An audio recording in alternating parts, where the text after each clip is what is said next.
ஆத்ம வித்யா யோகாவின் ஆன்மீக நறுமணம் ஆக்கம் பெறும் நம் மனம். ஒரு கிராமத்தில் ஒரு மாடு மேய்க்கும் இளைஞன் தினமும் பசுக்களை மேய்க்க காட்டுக்கு போவார். அதே காட்டில் ஒரு ஆசிரமம் இருந்தது. அங்கே ஒரு துறவி தினமும் தியானம் ஜபம் தவம் செய்து வந்தார். அந்த இளைஞன் இதை தினமும் பார்த்து வந்தான். அவனுக்கு ஒன்றும் புரியலை. ஒரு நாள் நேராக போய் கேட்டான், நீங்கள் தினமும் என்ன செய்கிறீங்கன்னு. துறவி சொன்னார், நான் கடவுளை வழிபடுகிறேன். பிரார்த்தனை தியானம் ஜபம் இதெல்லாம் செய்தால் கடவுளின் தரிசனம் நிச்சயமாக கிடைக்கும் என்றார். அந்த வார்த்தை அந்த பையன் மனசில் தீயா விழுந்தது. நானும் கடவுளை பார்க்கணும்னு சொல்லிக்கிட்டு அவன் ஆசிரமத்தை விட்டு வெளியேறி ஓடினான். ஒரு மரத்தடியில் தனியாக நின்று ஒத்த காலில் நின்று தியானம் செய்ய தொடங்கினான்.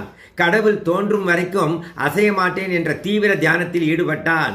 அந்த தூய தீவிரத்தை பார்த்து இறைவன் உடனே தோன்றினார். My child, open your eyes, I am right here என்றார் கடவுள். ஆனால் பையன் கண்ணை திறக்கல. நீ யாருன்னு கேட்டாரு. இறைவன் சொன்னார், நீ யாருக்காக தவம் செய்யறியோ அதே இறைவன் நான் தான். கண் திறந்ததும் கடவுளை கண்டான் அந்த இளைஞன்.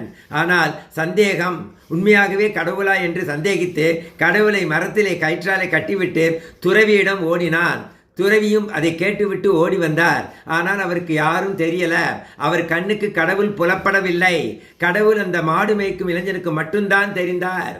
I reveal myself only to those who worship me with selfless devotion, with innocent devotion என்று ஒரு அசரீரி கேட்டது.